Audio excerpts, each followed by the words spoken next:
After a lifetime of researching the dynamic and enigmatic world of light entertainment, I've decided to ditch my notebook and meet the people who inspire me. What makes them the people they are? How do they feel about the show business landscape in which they find themselves? And in a world where anyone can be a star, is there still a need for performers who have universal appeal? Come with me on a journey of discovery as I get a unique insight into Britain's favourite stars, with a little help from my glamorous assistants. Yeah, well, I say glamorous, more like hazardous. And of course, we'll have a bit of fun along the way. In recent years, British comedy has enjoyed a renaissance thanks to the re-emergence of sitcoms and panel shows. Miles Jupp has been one of the key players in this minor revolution, first appearing as Reader Nigel in the cult BBC Two sitcom Revs alongside Tom Hollander and Olivia Colman, before replacing Sandy Toksvig as the chairman of Radio 4's News Quiz. I was lucky enough to meet up with him ahead of his one-man show Songs of Freedom at the Medina Theatre, Isle of Wight, where we talk comedy, presenting and DIY. Ladies and gentlemen, Mr. Miles Jupp. Right, so you played the inventor Archie in the hit BBC children's TV series Balamory. Yes. And how different is children's television to working on something like a sitcom? Well, in terms of how it's done, it's the same techniques are used.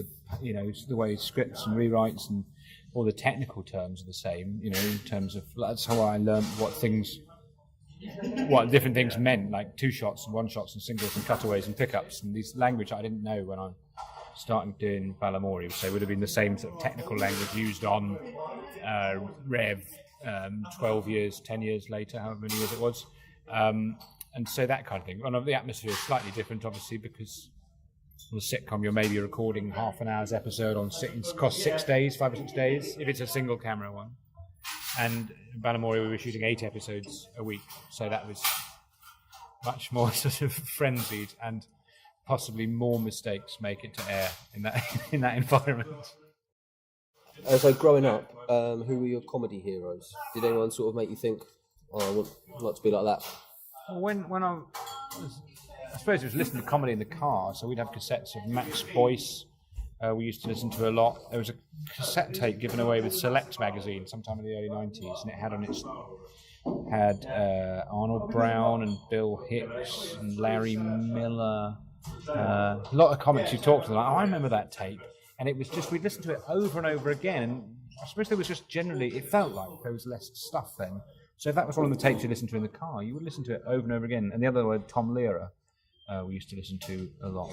And then as I was a sort of teenager, there were about, it seemed to me, there were like about 6 famous comics. And so it would be Lee Evans and Joe Brand and Jack D and Eddie Izzard. They were the sort of people, Alan Davies, people that you could buy a VHS of. And we'd all watch it together at school. So you took over from Sandy Toksvig as presenter of Radio 4's News Quiz in 2015. Is presenting more difficult for you than doing comedy? Well, you've got sort of pastoral responsibilities, I suppose. You're the sort of top and tailor. A bit of it's sort of administrative. I mean, in the day, you're writing jokes and reading stories and trying to think like a comic. And then when you go out there, it's me in the middle and then people either side of me, and suddenly you think, oh, I've got to be in charge of the pace of it, and I've got to timings and keep an eye on the clock. And I mean, points, as in all panel shows, are completely irrelevant, but you've got to at least read them out and that sort of stuff. So I suppose there's an admin thing and a control thing as well. I'm trying to make sure that everybody gets a go, which doesn't happen on all shows. You're currently on this nationwide tour. Yeah. It's called the Songs of Freedom. It's called, yeah. That's just a silly title. Yeah. So a little bit of a snapshot about what you talk about? Well, I talk about, a lot of it's about how needlessly cross I get about things that don't really matter, about sort of aspects of identity, and about how hard I find it to lose stuff. I'm quite sort of pedantic, and briefly talks about my semi-disastrous tenure as the restaurant reviewer for a magazine in London as well. I mean, it's all just sorts of random shit. Yeah. So, your laugh, in what ways do you think it's benefited the audience's ability to engage with your work? I suppose in a way, you know, as a comedian or actor, you can get a little bit sort of bracketed, I suppose, in different areas, and people think, oh, that's all they do.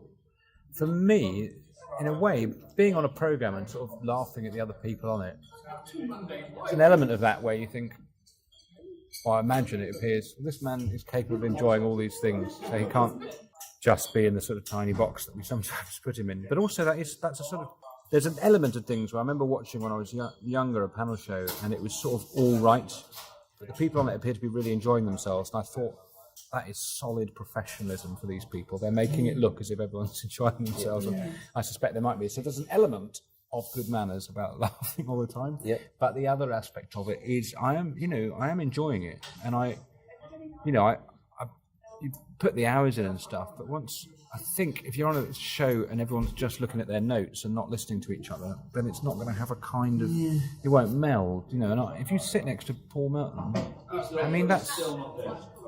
I think you should take the opportunity to enjoy that as well as think about what you're going to say, because you know you're sitting next to one of the funniest people ever, being relentlessly funny. So it is. I think I suppose I allow myself to enjoy it. Yeah, and I think you've got to listen to each other as well. Hopefully it shows that I'm listening as well. Yeah, maybe it just makes me look sort of mad or over generous. One of your biggest breaks came from when you were cast as Reed and Nigel in the BBC Two hit comedy Revs. In an age where British sitcom is arguably in decline, how important do you think that show was in determining an appetite for the genre for the public? Well, I suppose there was an appetite for that, and it was not obvious. It's not a mainstream thing. It's quite subtle. It had bits of there was some out and out. There was some broad comedy in it, but sort of fairly nuanced, and obviously it had stuff that was just touching or cute. And I suppose that there's actually just such a wide range of stuff now that you sort of hope there should be something for everyone, really. And I kind of feel the fact that you could do a show like that, which wasn't all shiny floor and here we are and laughter, meant you can still do a show like that. But then the other thing is people that do a studio sitcom in which everyone screams and laughs all the time go, you see, you can thank you very much. There's still an appetite for that as well. So I think, I don't know, it's one of these things people go back and look at I don't know, it's hard in and of the moment to know if something's on the rise or on the decline, really. It's a sort of, we need to sort of leave it to the social historians of 15 years' time or whatever. I mean, it's something I'm completely incapable of being objective about. Okay, so you also played John Duggan in the thick of it. Yeah. How much of that show relied solely on improv?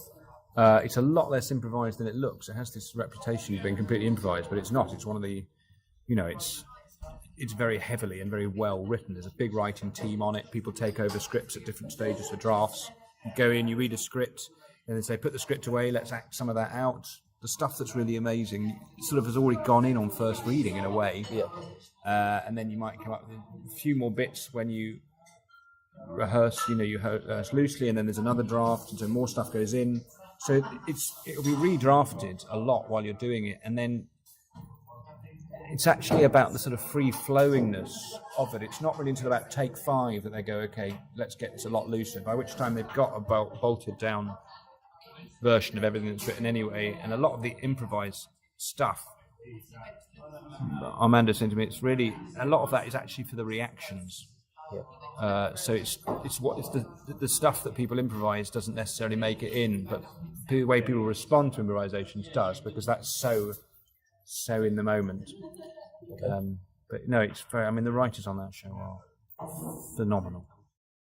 TV panel shows appear on things like Have I Got News For You and Would I Lie To You? And although you and everyone who appears on them makes it look really easy, how much of your own preparation goes into making those kind of shows? Well, quite a lot, depending on what it is. Something like Mock the Week, you get a lot of advanced notice of the sort of things you're going to be discussing. So, the last few times I've done that, it's been quite chatty though, and I think perhaps over-prepared.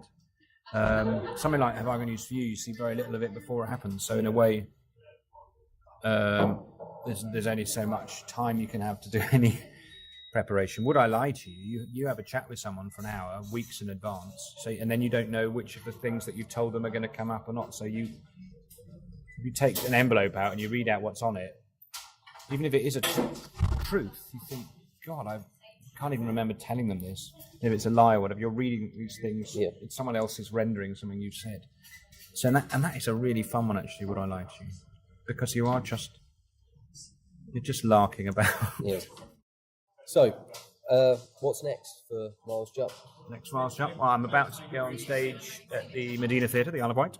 But generally, I'm writing a book that I need to finish by Christmas, which is a childhood memoir of, not my childhood, of Damien Trench, the sort of cookery writer character I did a radio and telly series of, and that was part of a 3-book deal, so I've got to do quite a lot of writing for that in the next 3 years. And then I've got a few acting things coming up, a small part of a thing called Quacks that was written by the guy that wrote Rev. Some other stuff next year that I will believe when it actually happens. There's more tour dates. Just trying to keep on, really. We're doing up our kitchen. So Most importantly. yeah, that's what it's all about. Yeah. Fantastic. Okay, well, thanks very much for your time. No, not at all. Thanks.